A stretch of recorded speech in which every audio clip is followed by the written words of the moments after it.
Un jour de l'année 1568, dans le pays de Hinomoto, pendant que les agriculteurs travaillaient, des êtres démoniaques, les Kishin, ont fait leur apparition mettant ainsi fin au règne de l'humanité. Ils tuèrent les plus puissants généraux de l'ère Sengoku. Pour préserver la liberté de l'humanité, une ligne de défense infatigable se dresse devant eux, les clans de Bushi. 150 ans plus tard, l'humanité voit un culte aux démons qui les avait envahis. Musashi est un adolescent travaillant dans des mines ne conçoit pas l'idée de devenir mineur pour les Kishin comme ses autres camarades. Pendant les cours, on leur apprend l'adoration des Oni et le mépris des Bushi désignés en tant que monstres sanguinaires. Musashi est un ami d'enfance de Kojiro, lequel était descendant de Bushi. Tous deux s'amusaient à s'entraîner au maniement du sabre. Le père de Kojiro leur racontait des histoires de Bushi et il rêvait de le devenir un jour. Aujourd'hui, Kojiro vit en paria, à cause de ses origines. Aujourd'hui, Musashi va bientôt partir pour devenir officiellement mineur, son apprentissage étant terminé. Il rend une dernière visite à Kojiro, lui disant qu'il prévoit toujours secrètement de devenir Bushi et former leur clan de Bushi. Kojiro n'en croit toutefois pas un mot et affirme que tout ce que son père leur a dit n'était que des mensonges. Il lui dit aussi que s'il croyait vraiment à ces histoires, pourquoi a-t-il alors rejoint l'école des mineurs? Furieux, Musashi part en lui disant qu'il deviendra Bushi sans lui. Kojiro se souvient de tout ce qu'il a vécu dans son enfance et se dit dans sa tête qu'il ne veut pas cela pour son ami. Musashi et ses camarades de promotion partent donc afin de concrétiser leur apprentissage et sont conduits à d'autres mines où ils pourront rencontrer des Oni.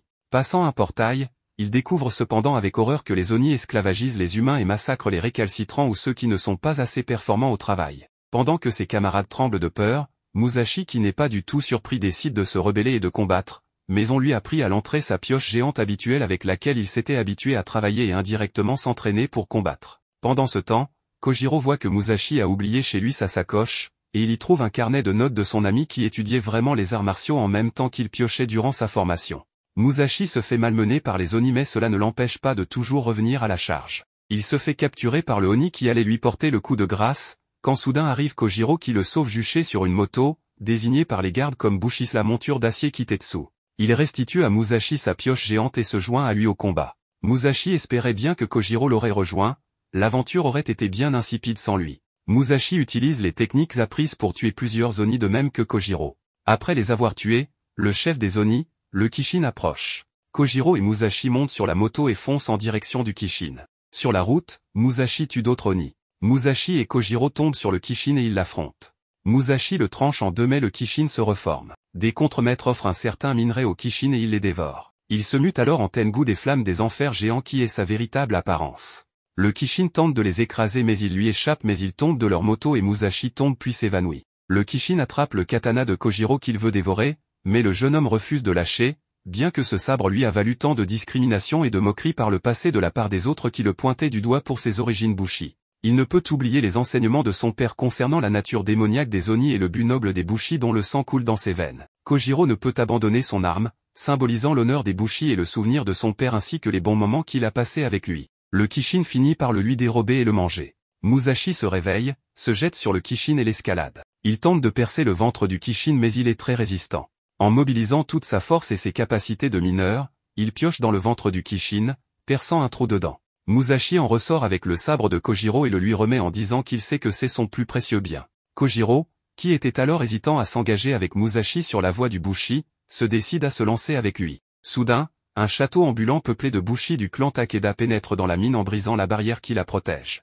Le chef des Bushi dit à Musashi et Kojiro de libérer les lieux mais il refuse en disant que c'est lui qui a ouvert le ventre du Kishin quand soudain le Kishin se régénère. Un régiment de Bushi mène l'assaut mais Musashi refuse cependant de rester en retrait et de se faire piquer son tout premier trophée. Il s'occupe des Oni qui protègent le Kishin. Les Bushi Takeda étaient venus au départ récupérer un Shinkaku. Takeda Naotora, le chef du clan, est amusé toutefois de voir Musashi persister et se demande ce qui le pousse à vouloir tuer le Oni. Naotora capture Musashi et le force à battre en retraite. Il veut lui faire comprendre qu'il prend des risques inconsidérés vu que le Kishin peut se régénérer. Musashi lui donne raison mais il refuse de rester les bras croisés. Il se libère de ses liens et retourne au combat. Naotora le laisse faire car il est bien trop déterminé pour être arrêté et qualifie son attitude digne d'un vrai Bushi. Tandis que les autres Bushi avaient immobilisé le Kishin afin de le tuer, Musashi frappe le sol pour les déstabiliser et les faire échouer afin d'être celui qui vaincra le Kishin. Kojiro lui indique de frapper la corne du Kishin, vecteur de sa régénération. Musashi frappe la corne mais ne réussit pas à la briser et sa pioche se brise.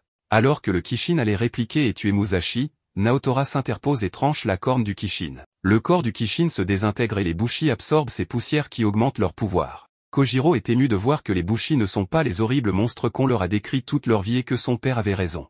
Musashi reste toutefois dépité que Naotora lui ait ravi sa proie et, Naotora le taquinant, il explose et crie sa colère. Mais Naotora lui reconnaît son audace et lui remet un collier en guise de consolation. Le soir Musashi remarque sur la pierre du collier l'insigne de la province d'Aki, ainsi qu'un kaléidoscope à l'intérieur, qui représente la scène que celle peinte sur le parchemin Bushi en possession de Kojiro. Musashi suppose que la pierre sert à repérer les Oni.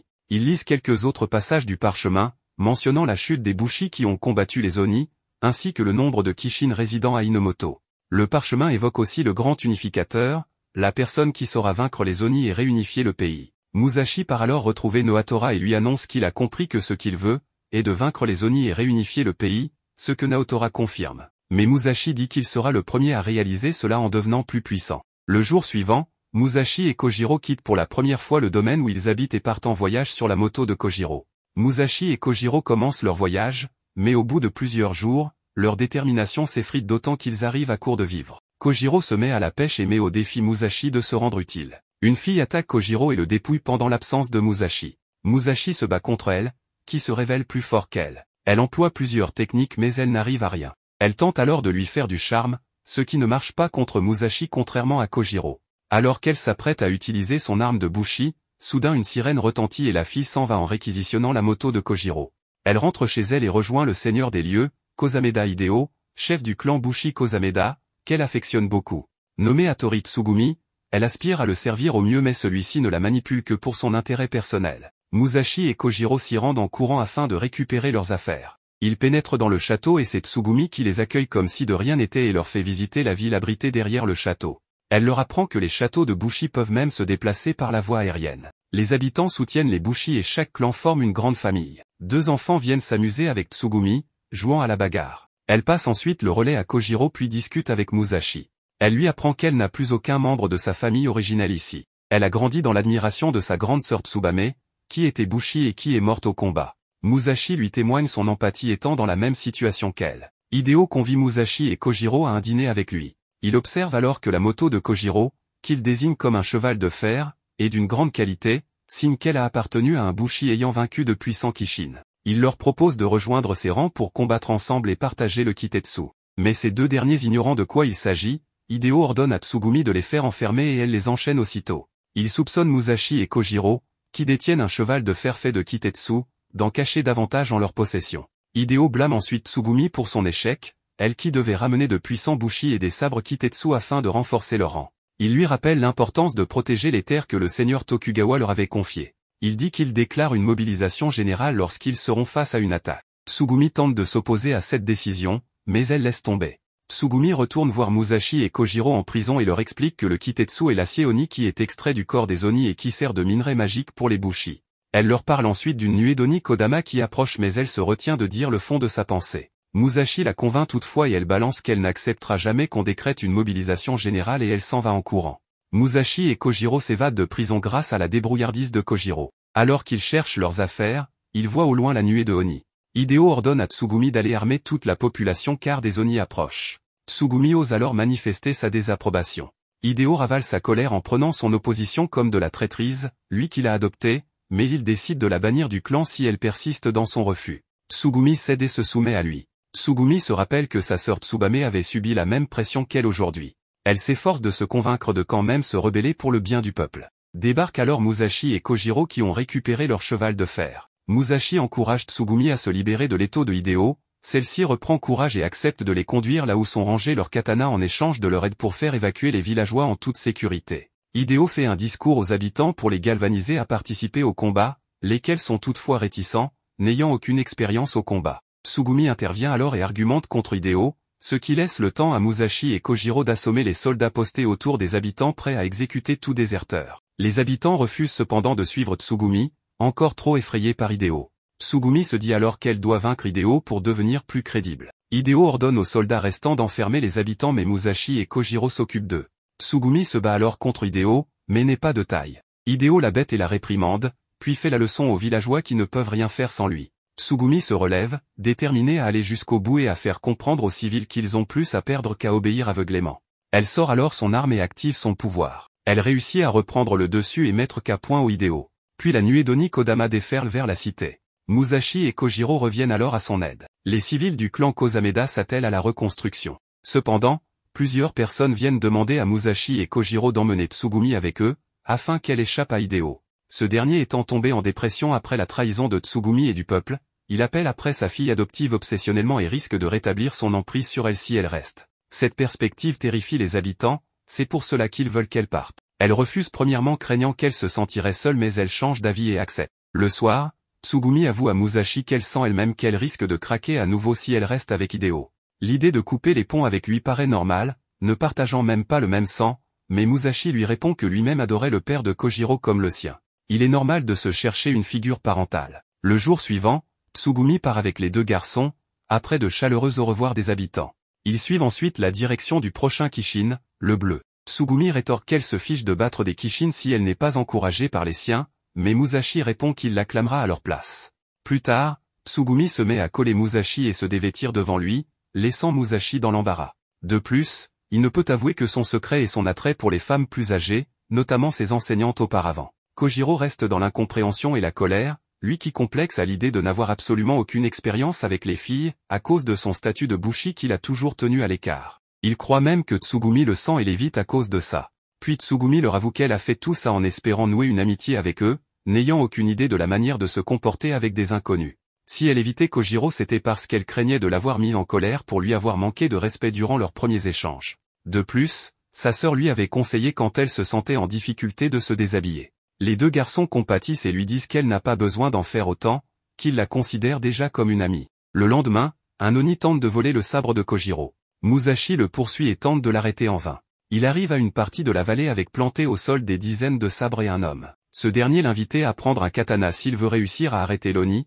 qui s'apprête à dévorer le sabre de Kojiro. Musashi en empoigne un quand soudain, une énergie l'envahit et des minerais poussent sur son corps, avant de reprendre forme normale. Musashi tue l'Oni et le mystérieux homme le félicite pour sa première utilisation d'un sabre Kitetsu, lequel absorbe les fragments de l'Oni. L'arme cependant se brise, ce qui importe peu à l'homme. Il se demande toutefois si Musashi est la personne qu'il cherchait, au vu du fort toki qu'il a émis en tenant l'arme. Une jeune fille à son service vient ensuite chercher le jeune homme, lequel considère ses sabres comme des belles femmes. Kojiro et Tsugumi le rejoignent, mais à leur arrivée, le jeune homme, sa suivante et les sabres ont disparu. Le trio reprend la route, Tsugumi leur explique le principe du métal Kitetsu, seul capable de briser une corne d'Oni. Ce minerai est facile à trouver en commerce parmi les bushi. Ils se rendent à un marché de bushi pour faire des emplettes, tandis que Kojiro se demande où ils vont trouver l'argent. Musashi, Kojiro et Tsugumi vont déjeuner avant de commencer leurs emplettes. Un client un peu pompette leur demande à quel clan ils appartiennent, ce qui leur rappelle de déterminer le nom du clan qu'ils souhaitent fonder. Tsugumi leur dit aussi qu'il leur faut déterminer un chef du clan unique pour rendre les décisions plus simples à prendre. Musashi estime qu'il vaut mieux que ce soit Kojiro puisqu'il a un nom de famille, cela servira à nommer leur clan. Tsugumi, qui a toujours vécu sous les ordres de quelqu'un, veut considérer Kojiro comme son nouveau chef afin de revenir dans ses habitudes de vie. Ils vont ensuite à la vente aux enchères de sabres Kitetsu.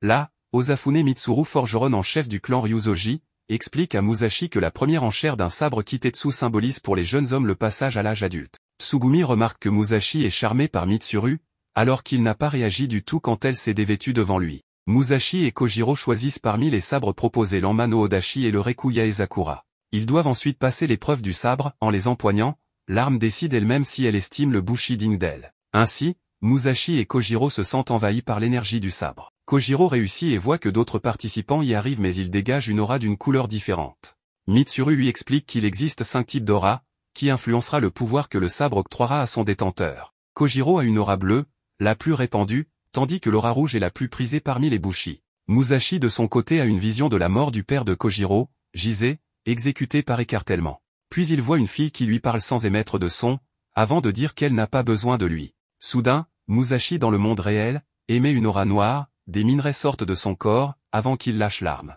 Un cas rare de rejet du sabre Kitetsu.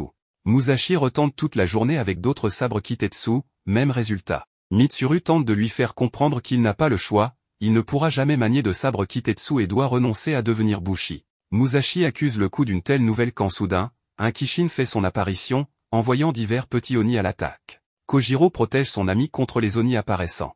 Il expérimente le pouvoir de sa nouvelle arme. Il sauve également une mère et sa fille, qui le remercient, ce qui ne lui était jamais arrivé avant. Tous les Bushi éliminent les Oni et ils félicitent Kojiro pour ses premiers faits d'armes impressionnants. Musashi broie du noir de son côté et reste seul, cherchant une solution.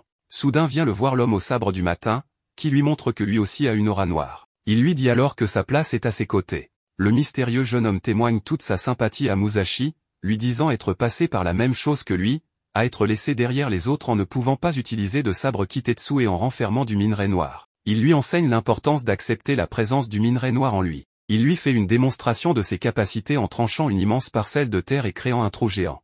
Il lui apprend ensuite qu'il doit devenir lui-même un sabre Kitetsu. Il le jette alors dans la fosse qu'il a créée, avec un sabre Kitetsu. Kojiro et Tsugumi marchent avec les autres Bushi vers le repère du Kishin. Tsugumi incite Kojiro à ne pas ainsi abandonner Musashi, d'autant que malgré le rejet du test du sabre, il semble détenir un grand pouvoir. Kojiro lui apprend toutefois que la famille de Musashi était de simples paysans de Tatsuyama, rien qui aurait pu expliquer ses pouvoirs d'un point de vue héréditaire. Lui tout comme ses parents, étaient les seuls originaux à ne pas mépriser les Bushi. Inuzaka Nanao, la suivante du mystérieux homme au sabre, Inuke Shiro, le rejoint. Nanao reproche à son maître d'avoir menti à Musashi pour le réconforter et endormir sa vigilance, sachant que son objectif était d'obtenir la déesse obsidienne qui se cache en Musashi. Musashi poursuit sa chute sans fin et se rattrape à un mur à l'aide du katana avec lui. Cependant, au contact de l'arme, le minerai pousse de son corps. Musashi lutte pour freiner la croissance des pics tandis qu'une fois lui conseille de rester caché. Il chute alors, tandis qu'une femme s'adresse à sa conscience, lui disant de lâcher prise. Elle lui fait revoir la mort de ses parents, parmi les victimes d'une épidémie. Tous les autres membres de sa famille voyaient Musashi d'un très mauvais œil, lui et ses parents ayant commis le blasphème de témoigner de la sympathie envers les Bushi. Son oncle et sa tante lui ordonnèrent de ne plus parler et ne plus se faire remarquer de qui que ce soit. Ils le forcèrent même une fois de lancer une pierre sur le père de Kojiro en public, afin de prouver qu'il n'est pas le même que ses parents. La déesse veut réveiller le traumatisme de Musashi afin de le garder isolé et éviter que quiconque ne s'empare de lui, et d'elle par extension étant donné qu'elle fait partie de lui. Kojiro et Tsugumi arrivent avec les autres Bushi en haut de la montagne où se terre le Kishin, lequel n'a plus de tête. Mais Tsugumi explique à Kojiro que le démon vit encore, sinon il se serait changé en Kitetsu. Kojiro espère trouver la corne du Kishin pour Musashi quand il fera son retour. Shiro clame avoir décapité le Kishin et il s'approche de Kojiro. Les autres Bushi exigent de Shiro qu'il leur rende la tête afin d'en faire leur trophée de guerre. Shiro annonce alors vouloir s'emparer du pouvoir du sabre que chacun des Bushi ici présents détient, ce qui implique de tuer leur possesseur. Les Bushi l'attaquent alors mais il les décime. Shiro dit ensuite à Kojiro qu'il a fait de Musashi un sabre Kitetsu, ce qui fait craindre le pire à Kojiro. Pendant ce temps, la déesse obsidienne, qui a plongé Musashi en fond du magma et l'a changé en minerai noir, voulait le préserver des autres, mais il semble qu'un élément extérieur soit venu le tirer de là. Musashi reprend connaissance à la surface, c'est Nanao qui l'a remonté pour sa mission de récupération de la déesse mais elle constate qu'elle l'a fait trop tôt, avant que Musashi se soit totalement transformé en minerai noir. Musashi fonce trouver Kojiro et Tsugumi, en danger. Durant son enfance, après avoir houspillé le père de Kojiro, il était allé lui présenter des excuses, lequel accepta sans ressentiment, lui rappelant que sa présence et sa gentillesse ont apporté un grand réconfort à Kojiro. Après quoi, il lui proposa d'emménager chez eux, ce que Musashi accepta. Il lui inculqua alors la voie du Bushi, impliquant de ne jamais trahir ses convictions. Les Bushi survivants face à Shiro prennent la fuite, Kojiro s'efforce de détourner l'attention du chasseur de sabre pour préserver les autres. Shiro se tourne vers lui, Kojiro tente en vain de lutter contre lui, n'étant pas de taille. Musashi arrive à temps pour le sauver. Kojiro, voyant que Musashi tient un sabre Kitetsu, croit qu'il a enfin réussi l'épreuve du sabre, mais il répond que non, précisant simplement que ce sabre permet seulement de freiner sa génération de minerai noir. Nanao rejoint à son tour son maître, afin de tuer Musashi et finir leur travail. Musashi invite Kojiro à joindre leurs forces contre Shiro et Nanao. Tsugumi, qui repense au courage et aux enseignements de Tsubame, se joint à eux. Nanao veut gérer le combat seul, elle active le pouvoir de son arme, un sabre fouet à 7 lames. Les trois amis esquivent tant bien que mal, Musashi fond sur elle pour lui porter un coup mais elle le repousse. Il leur faudra alors briser les lames du sabre de Nanao pour renverser la balance. Kojiro, Musashi et Tsugumi se séparent. Nanao vise Musashi et l'attaque. Tsugumi se sert du pouvoir de son sabre afin d'immobiliser la lame envoyée par Nanao, ce qui permet à Musashi de briser l'arme de Nanao. Shiro se joint à la partie, ce qui angoisse Nanao qui assure pouvoir gagner seul sans avoir besoin de combattre ensemble. Shiro lui rétorque qu'il n'a jamais eu l'intention de combattre avec elle et veut régler les choses seul. Shiro crée un champ de force autour de toute la zone et la fait décoller du sol tout en l'inversant de sens. De nombreux Bushi chutent alors, plusieurs arrivent à se rattraper, dont Musashi et ses amis. Shiro prône la force propre et la possession du meilleur des sabres Kitetsu pour vaincre les Oni, dénigrant tout intérêt de s'unir qui ne sert à rien. Il fait chuter tous les bushi qui s'étaient accrochés. Soudain, la déesse obsidienne fige le temps pour sauver Musashi, son réceptacle. Musashi refuse cependant d'être le seul survivant. La déesse, constatant que les autres bushi étaient prêts à combattre Shiro qui est actuellement son ennemi, consent à user de sa force à travers Musashi. Elle prend possession de son corps, et fait apparaître un immense bloc de minerai noir, qui attire à lui tous les sabres Kitetsu des bushi. Ceux-ci y restent accrochés, ce qui les sauve de la chute. Elle attire aussi le sabre Kitetsu de Shiro, ébahi par la scène. Elle replace le PAN de montagne détaché par Shiro et combat Nanao. Les attaques de celle-ci sont sans cesse repoussées, comme par une force de magnétisme qui peut soit attirer soit repousser. Elle explique à Kojiro et Tsugumi que c'est à cause de cette force que Musashi ne contrôle pas qu'il est rejeté malgré lui par les sabres Kitetsu.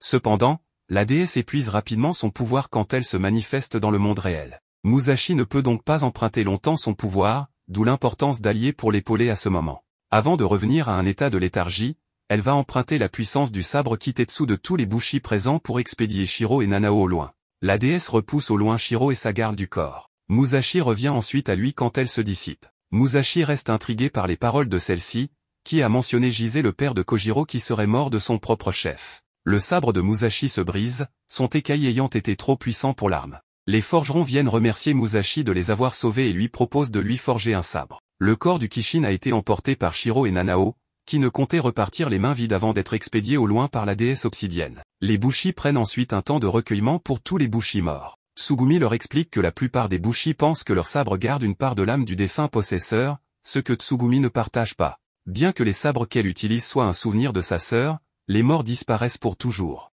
Musashi, Kojiro et Tsugumi sont hébergés par le clan Ryuzoji. Le jour suivant, Musashi tient à retenter l'épreuve du sabre, avec le même qui l'a fait échouer. Maîtrisant maintenant en partie son pouvoir lié au minerai noir, il réussit l'épreuve, il montre une aura rouge et il peut remporter l'Anmano Odashi. Musashi se fait acclamer par les spectateurs. Musashi parle ensuite seul à seul avec Kojiro et lui demande s'il a eu une vision du passé durant son épreuve du sabre. Kojiro lui répond que non, tandis que Musashi lui confie que la déesse obsidienne lui a montré une partie du passé de Jise, signe que la déesse le connaissait sûrement. Il demande aussi à Kojiro pourquoi son père possédait une monture Kitetsu, ce qui était très rare à Tatsuyama. Kojiro se demande alors si son père entretenait secrètement des liens avec des bushi à l'extérieur. De son côté, Nanao demande confirmation à son maître que Jise était bien celui qui avait volé la déesse obsidienne pour en devenir le réceptacle. Les deux se demandent alors pourquoi elle se trouve désormais à Musashi. Kojiro fait la réserve de vivre avant de reprendre la route et achète une carte de la région.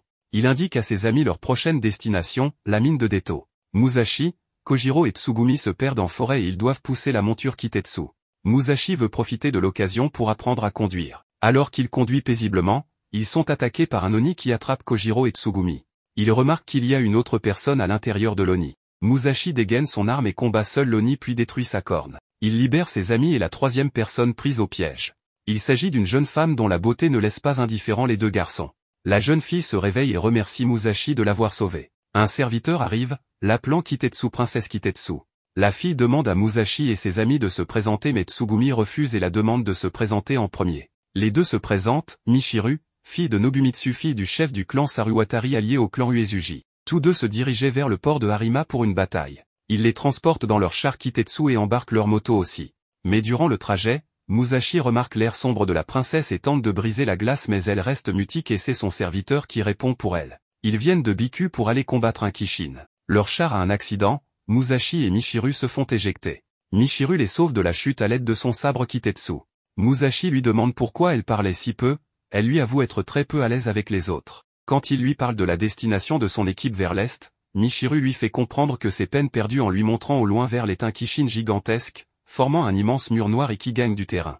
Il s'agit du tout premier Kishin apparu à Inamoto, qui s'est nourri depuis ses 150 ans de minerai noir. Il est appelé le Kishin noir. 5 clans Bushi majeurs cherchent actuellement à nouer une alliance en vue de le vaincre un jour. Pour cela, éliminer le Kishin de l'île d'Awaji demeure une étape importante. La princesse et son serviteur les laissent une fois sortis de la forêt. Les trois amis consultent ensuite le parchemin Bushi de Kojiro. Tsugumi remarque le sceau apposé dessus du clan Uesugi, ce qui implique que Jise ait pu en faire partie. Les clans mineurs à Harima se rassemblent et s'inscrivent pour la bataille contre le Kishin. Nanao, elle-même est à Harima, fait quelques emplettes. Elle est ensuite contactée par le biais de minerai noir en elle par les 8 membres de la confrérie de l'obsidienne à laquelle elle appartient. L'un d'eux rappelle l'importance de ne pas laisser la déesse obsidienne entre les mains de Bushi qui pourrait leur révéler l'emplacement de trésors cachés qui nuiraient aux Oni et aux Kishin. Kojiro, Musashi et Tsugumi se rendent à Harima, où Kojiro espère en apprendre plus sur les origines de son père. Ils approchent et Musashi s'extasie devant la mer qu'il voit pour la première fois de sa vie. Alors qu'il profite de la vue imprenable, Tsugumi aperçoit une forteresse de l'autre côté avec l'emblème Uesugi. Excités, ils décident de la vérifier, mais leurs espoirs sont anéantis lorsqu'ils se voient refuser l'entrée et se font dire que le seigneur est trop occupé à préparer la bataille pour rencontrer des bushi comme eux. En regardant autour, ils remarquent le grand nombre de membres de l'Alliance à proximité. Lorsqu'on leur demande à quel groupe ils appartiennent, Musashi déclare fièrement qu'ils font partie du groupe Kenaki, tandis que Kojiro ajoute qu'ils ne font pas partie de l'Alliance Uesugi. Cela leur vaut des regards hostiles des autres bushi et Naoe, le garçon en charge, décide de les appréhender pour découvrir qui ils sont. Tsugumi et Kojiro se retrouvent acculés et Musashi tente de s'enfuir, mais est arrêté par un bushi au hasard qui le fait tomber d'un coup de pied en le traitant de faible. Une monture Kitetsu, ressemblant à un hélicoptère, descend portant l'emblème Uesugi et tout le monde s'incline sauf Musashi et Kojiro qui ignorent la signification. Naotora émerge de monture, surprenant Musashi. Naotora fait semblant de ne pas le reconnaître au début, le taquinant avant d'admettre qu'il se souvient de Musashi. Irrité, celui-ci le traite de crétin, ce qui amuse Naotora, soulignant leur rapport unique. Le statut estimé de Naotora en tant que leader du groupe Takeda, l'un des 5 grands généraux, impressionne Musashi et Kojiro, tandis que d'autres s'interrogent sur l'attitude informelle de Musashi envers Naotora. Naoe ordonne que Musashi et ses amis soient emprisonnés, mais Naotora les sauve en prétendant qu'il travaille pour lui et promet de gérer les problèmes qu'il pourrait causer. L'un des hommes de Naotora fait taire Musashi alors qu'il voulait nier cela. Naotora est escorté pour rencontrer le seigneur Uesugi. Musashi insiste pour voir aussi le seigneur Uesugi, mais Naotora refuse. Les membres du groupe conduisent Musashi et ses amis à leur logement. Tsugumi se demande qui ils sont et Musashi explique qu'ils ont autrefois aidé à sauver leur ville natale. Yamamoto, l'un des guides, examine le parchemin qu'ils ont apporté pour montrer à Uesugi. Sanada grogne à propos de ne pas pouvoir garder Naotora et devoir surveiller Musashi à la place. Tsugumi s'attend à ce que Musashi riposte, mais il reste calme et remercie Sanada. Musashi chuchote à Kojiro leur stratégie pour se rapprocher du seigneur Uesugi par le biais du groupe Takeda, ce que Kojiro apprécie. Cependant, Yamamoto explique qu'ils ne verront pas le seigneur Uesugi parce que les bushi ne font pas confiance aux étrangers, surtout aux Uesugi. Musashi veut poser des questions sur le père de Kojiro, mais Yamamoto rejette cela en disant que les Uesugi ne font confiance qu'à leur propre famille. Tsugumi comprend, se rappelant l'importance de l'honneur familial dans son clan. Kojiro se sent triste de ne pas connaître sa famille, mais Musashi le rassure qu'ils découvriront le passé de son père. Malgré tout, Sanada les avertit de ne pas s'infiltrer, disant qu'ils pourraient être entraînés dans le combat contre les Kishin. Musashi répond sans inquiétude qu'ils peuvent gérer cela, mais Sanada leur montre la différence entre les Kishin qu'ils ont combattus auparavant et les Kishin sur l'île Awaji, qui sont 10 fois plus grands. Kojiro et Musashi paniquent en entendant à quel point Yamatano Orochi est puissant, l'une des grandes progénitures du Kishin noir. Yamamoto explique qu'ils doivent abattre Orochi pour vaincre le Kishin noir car il se nourrit de ses enfants pour devenir plus fort. C'est pourquoi ils sont après Orochi, une tâche qui n'a pas été accomplie depuis 150 ans car elle est extrêmement dangereuse. Elle les avertit de rester loin de cela. Malgré les avertissements de Kojiro de rester en sécurité, Musashi reste obstiné, déterminé à trouver le seigneur Uesugi. Tsugumi, utilisant son lasso, le projette dans la forteresse Uesugi. Émerveillé par sa taille, Musashi rencontre un homme assis sur le toit. Ils discutent du château impressionnant et des bushi, et l'homme révèle qu'il se rappelle toujours de sa famille qui l'attend avant la bataille. Musashi demande s'il est un bushi et l'homme répond critiquement techniquement, questionnant l'âge de Musashi et exprimant son désir de protéger les jeunes bushi comme lui des dangers, surtout dans la bataille à venir. Ensuite, il met son manteau, laissant Musashi se demander quelle est sa véritable identité. Naoe arrive et s'adresse à l'homme en l'appelant seigneur, révélant ainsi qu'il s'agit du seigneur Uesugi. Musashi est sur le point de parler lorsque Naoe l'interrompt, révélant Musashi comme un intrus. Musashi essaie d'expliquer, mais l'attitude du seigneur Uesugi change et Naoe déclare que l'intrusion est un motif d'exécution. Musashi panique, mais le seigneur Uesugi montre de la clémence en raison de l'association avec Naotora, ordonnant que Musashi soit emmené aux casernes comme punition et enrôlé dans le service.